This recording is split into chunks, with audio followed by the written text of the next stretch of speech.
وأتم التسليم على سيدنا محمد وعلى آله وصحبه أجمعين.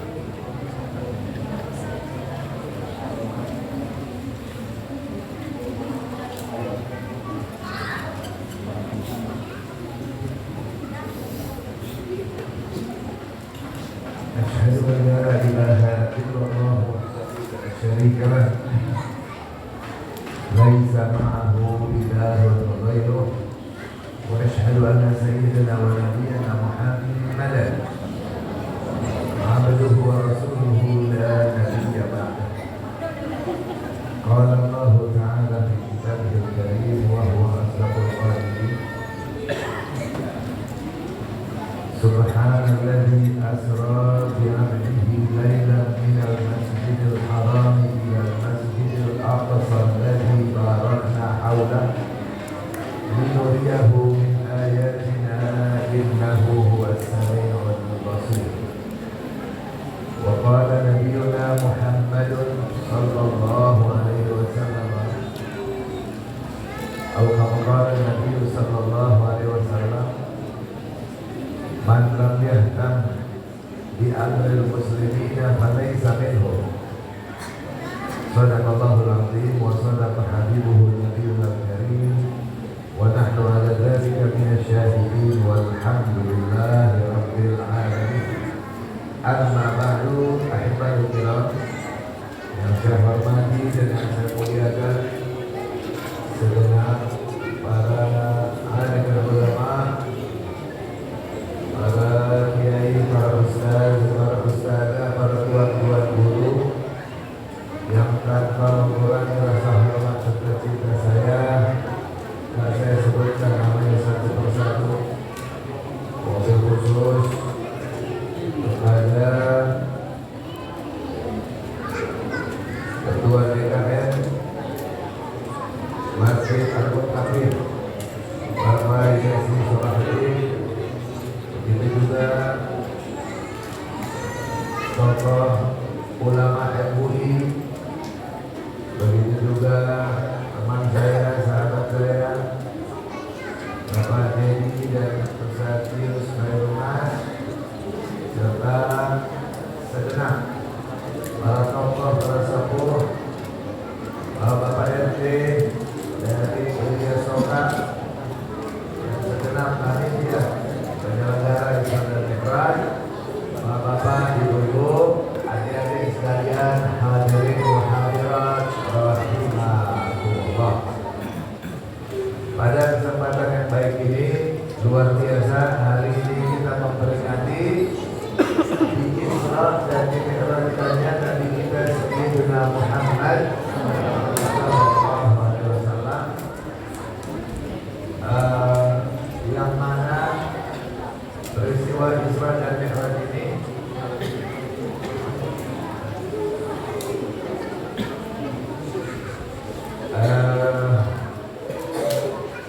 peringatan Isra dan Mi'raj begitu penting untuk kita memperingatinya. Kenapa kita memperingati Isra dan Mi'raj? Peristiwa Isra dan Mi'raj ini adalah peristiwa yang selalu diperlukan dan dibutuhkan oleh setiap manusia, khususnya kaum muslimin, orang-orang yang beriman. Dan bagaimana kita bisa melihat hikmahnya saat sekarang ini betapa besar Allah peringatkan, Subhanalladzi asra bi'abdihi lailan minal masjidil haram ilal masjidil aqsa. Allah Ta'ala katakan,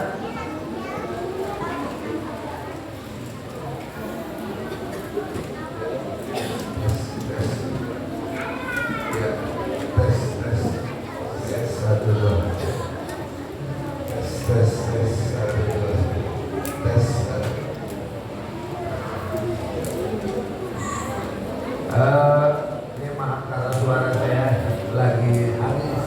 Saya baru pulang kemarin dari Bangka, terlalu makan durian. Nah, ini baru enak nih. Nggak apa-apa begitu aja Pak. Bagus banget. Jelas nggak? Jelas. Kebanyakan ceramah terus kebanyakan makan durian, jebol suara. Allah, jadi kalau volumenya agak keras saya bisa enjoy sedikit. Isra Mi'raj Bu, Pak, kita lihat Allah berfirman Subhanalladzi asra bi'abdihi lailan. Maha suci Dia yang telah menjalankan hamba-Nya lailan di malam hari minal masjidil haram, dari masjidil haram ilal masjidil aqsa, sampai ke masjidil aqsa alladzi barakna haulahu, yang telah kami berikan keberkahan di sekelilingnya, linuriyahu min ayatina innahu huwas samiul basir, untuk kami perlihatkan kepada beliau Rasul tanda-tanda kebesaran kami. Sesungguhnya Allah Maha melihat, Maha mendengar, lagi Maha melihat. Ini perjalanannya minal masjidil haram di Mekah ilal masjidil aqsa, sampai ke masjidil aqsa di Palestina. Kenapa di Isra Mi'raj dari Masjidil Haram ke Masjidil Aqsa? Emang ada tempat yang lain? Ini peristiwanya mengingatkan kita selalu tujuan diciptakannya manusia. Makanya setiap kali kita mengingat Masjidil Haram, kita ingat itu tempat untuk manusia beribadah. Artinya kita ini ada hanya untuk beribadah. Allah atur kehidupan kita semua, rezeki kita semua Allah jamin. Kita tinggal disuruh beribadah saja. Makanya minal masjidil haram minal masjidil aqsa disebut masjid. Dulunya sebelum Isra dan Mi'raj nggak ada orang menyebut Masjid Al-Haram, nggak ada. Sebelum Isra Mi'raj itu tempat namanya Baitul Haram, Baitullahil Haram. Masjidil Aqsa nggak ada orang sebut Masjidil Aqsa, nggak ada. Sedari dulu itu tempat namanya Baitul Maqdis. Jadi Masjidil Haram, haram itu artinya suci. Baitul Haram rumah suci. Masjidil Haram masjid suci. Tanah haram tanah suci. Baitul Maqdis rumah suci. Sama-sama suci. Ini kenapa di sana suci, di sini suci? Mari kita lihat. Sahabat Nabi bernama Abu Dzar radhiyallahu anhu, dalam Sahih Bukhari, beliau bertanya kepada Rasulullah SAW, ya Rasulullah, ayyu masjidin wudi'a fil ardi awal? Ya Rasulullah, masjid apa yang pertama kali diletakkan di muka bumi? Nabi menjawab, al-masjidul haram, Masjidil Haram yang pertama kali. Qultu summa ay, lalu aku bertanya lagi, masjid apa setelahnya? Nabi menjawab, al-masjidul aqsa, Masjidil Aqsa yang kedua. Qultu kam kana bainahuma, lalu aku bertanya lagi, berapa jaraknya antara pembangunan Masjidil Haram dan Masjid Al-Aqsa? Berapa jaraknya? Nabi menjawab, arba'una sanah, 40 tahun. Jadi singkat dia, 40 tahun setelah Masjidil Haram dibangunlah Masjid Al-Aqsa. Para ahli tafsir, ahli hadis, para muarrikhin yang muktabar mayoritas menyatakan siapa yang pertama kali bangun Masjidil Haram dan Masjidil Aqsa orangnya sama. Dia adalah Nabi Adam alaihissalam atas petunjuk Allah tempatnya dan dibantu dengan malaikat. Karena Allah Subhanahu wa taala berfirman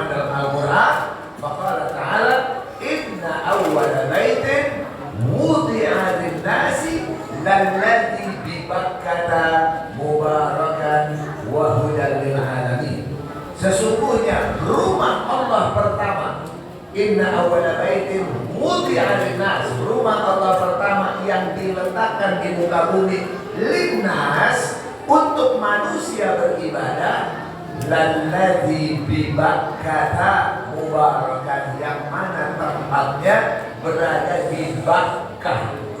Bakkah itu apa? Bakkah itu Makkah. Dulu orang nyebutnya Bakkah. Nah, lama-lama kelamaan Makkah, sama dia juga. Bakkah, Makkah itu ucapan yang sama. Tempat yang sama, sama-sama nafsul makhraj. Nah, kita lihat dari sini. Itu rumah pertama Makkah, yang ada di Makkah, ada Ka'bah. Adapun nabi-nabi berikutnya, mereka adalah jaddadal bina, mereka memperbaharui bangunan. Pernah hancur, dibangun ulang oleh nabi-nabi berikutnya, dan seterusnya dan seterusnya. Nah, sekarang kita lihat nih, minal masjidil haram, begitu Isra dan Mi'raj, Allah sebut tempat itu.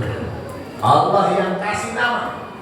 Tadinya orang bilangnya Baitul Haram, Baitul Maqdis. Setelah Isra Mi'raj, Allah yang umumkan.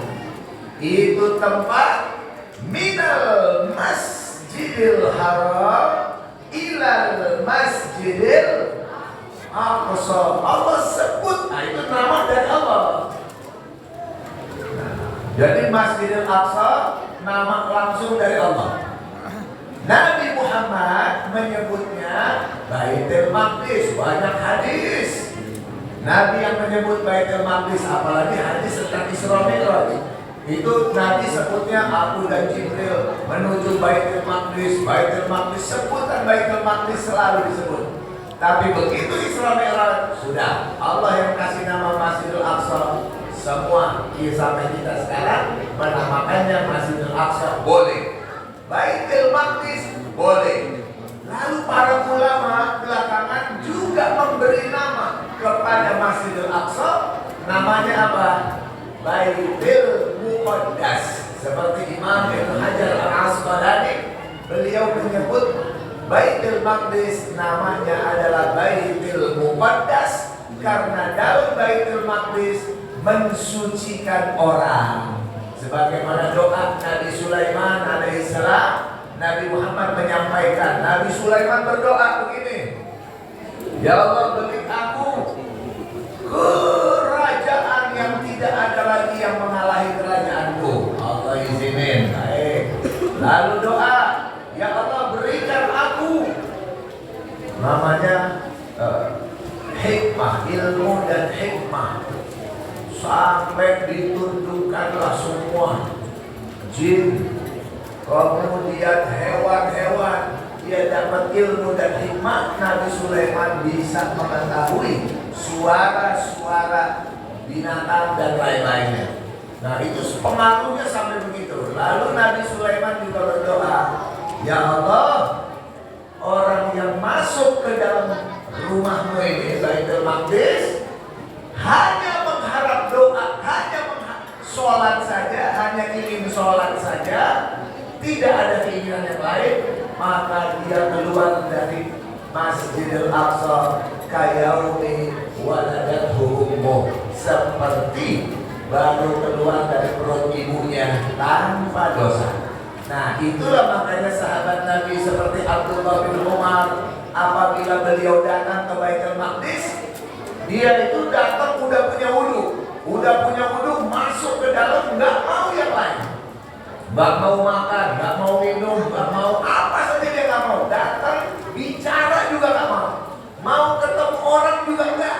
Datang khusus untuk sholat, ketemu dengan Allah saja, lalu buru-buru keluar lagi hanya untuk mengambil doa daripada Nabi Sulaiman alaihissalam, yang mana doa tersebut keluar dari Baitul Maqdis sudah suci kayaumi waladathu ummuh, seperti baru keluar dari perut ibunya tanpa dosa. Itu Baitul Maqdis. Makanya ini tempat sama-sama tempat suci dan mensucikan, sehingga Imam Ibnu Hajar Al-Asqalani menyebut tempat tersebut namanya Baitul Muqaddas. Jadi namanya Allah kasih nama Masjidil Haram, Nabi kasih nama Baitul Maqdis, ulama kasih nama itu tempat istimewa karena banyaknya kemuliaan yang ada di dalam Baitul Maqdis. Sekarang kita lihat Masjidil Haram, masjid pertama, yang kedua Masjid Al-Aqsa. Di Masjidil Haram itu tempat suci, tempat berkah, sama. Masjidil Aqsa juga alladzi barakna haulahu, yang di Baitul Haram mubarakan, sama. Di sini alladzi barakna haulahu, sama-sama diberkahi. Lalu di Ka'bah Allah tambah kemuliaan Baitul Haram, Allah kirim batu dari surga. Di Ka'bah ada batu dari surga dikirim, apa namanya? Hajarul Aswad, itu batu dari surga. Kata Nabi, Hajarul Aswad minal jannah. Dulu warnanya putih bercahaya, lebih putih dari susu dan salju. Tapi sawadathu khataya bani Adam, lama-lama menjadi hitam karena dosa-dosa anak Adam disedot sama dia. Dahsyat. Itu Baitul Haram, Masjidil Haram. Masjidil Aqsa ada apanya? Jadi Masjidil Aqsa, Bapak Ibu sekalian, itu bukan bangunannya, bukan. Ini bukan bangunan begini. Masjidil Aqsa atau Baitul Maqdis itu tanahnya. Bangunan itu silih berganti, bisa dibongkar, bisa dibangun, bisa ditambahin, bisa dikurangin. Tanahnya, mana jaraknya tanahnya? Baitul Maqdis, Masjidil Haram, semua yang ada di puncak Jabal Baitul Maqdis itu semuanya Baitul Maqdis namanya. Puncak gunung Baitul Maqdis itu semua Masjid Al-Aqsa. Adapun yang ada di situ karena emang dia daerah pegunungan. Yang ada di Baitul Maqdis ada 10 musola di dalam Masjidil Aqsa. Ada 10 musola. 3 musola di bawah tanah, 7 musola di atas tanah. Karena kan dia daerah pegunungan. Di bawah udah ada musola juga. Jadi semua yang ada di dalam pagar, ada pagarnya di bagian bawah. Itu tembok batu-batuan. Itu udah diukur oleh para ahli arkeolog bahwasannya itu usia batu pagar yang ada di bawah itu berusia sudah 10.000 tahunan.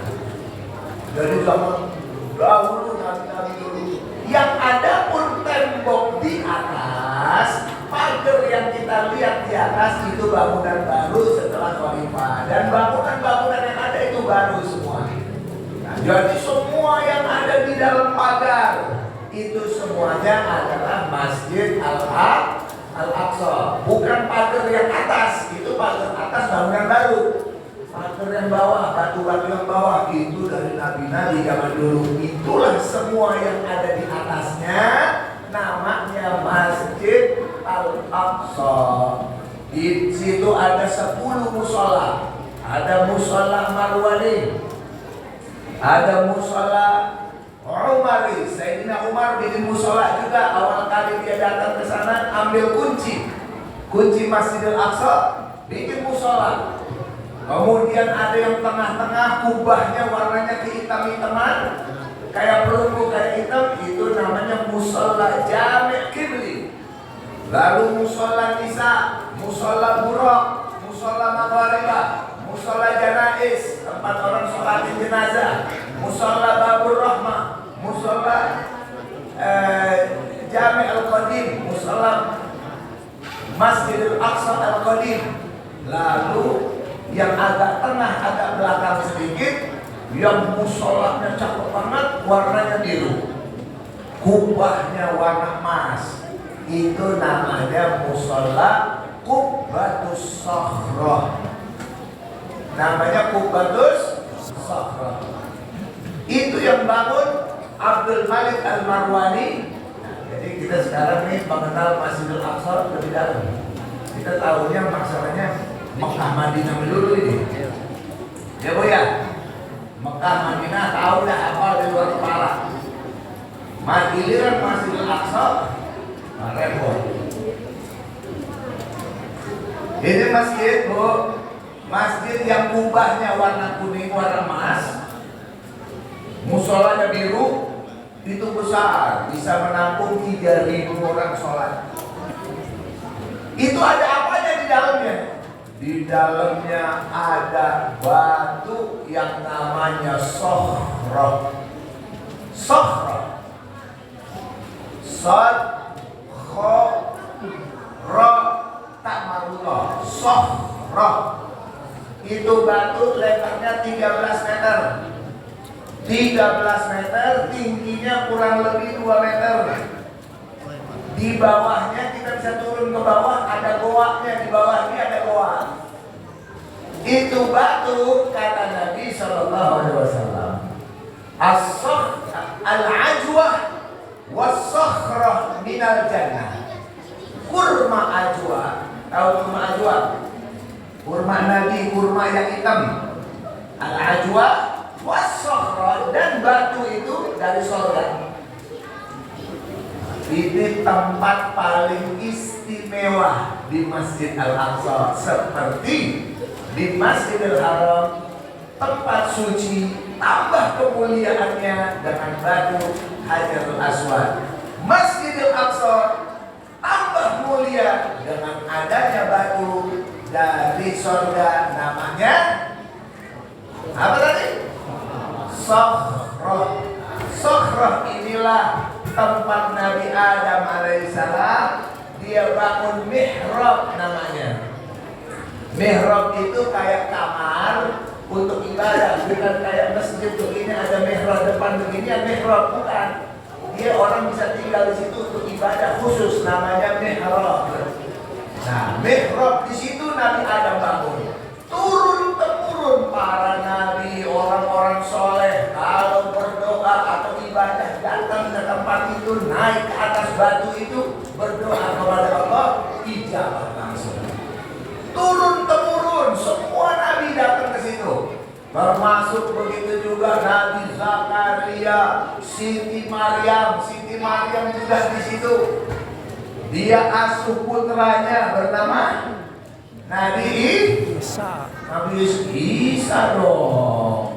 Nabi Isa dirawat di mihrab situ, di batu Sokhroh tadi. Akhirnya apa? Setiap kali Nabi Zakaria datang, kaget dia lihat makanan selalu ada di situ.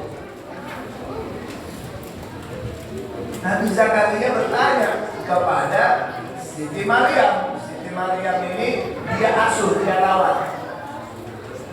Allah rekam dalam Al-Quran, kullama dakhala 'alaiha Zakaria al-mihraba wajada 'indaha rizqan qala ya Maryam anna laki hadha qalat huwa min 'indillah inna Allah yarzuqu man yasha'u bighairi hisab. Nabi Zakaria setiap datang ke mihrab yang di batu Sokhroh itu, setiap ketemu Siti Maryam yang tinggal di situ, wajada indah rizqah, dia selalu ada makanan di situ. Mayoritas ahli tafsir bilang ada buah-buahan. Buah-buahannya ajaib. Buah-buahan kalau musim dingin, makanan musim panas ada di situ. Buah-buahan musim panas ada.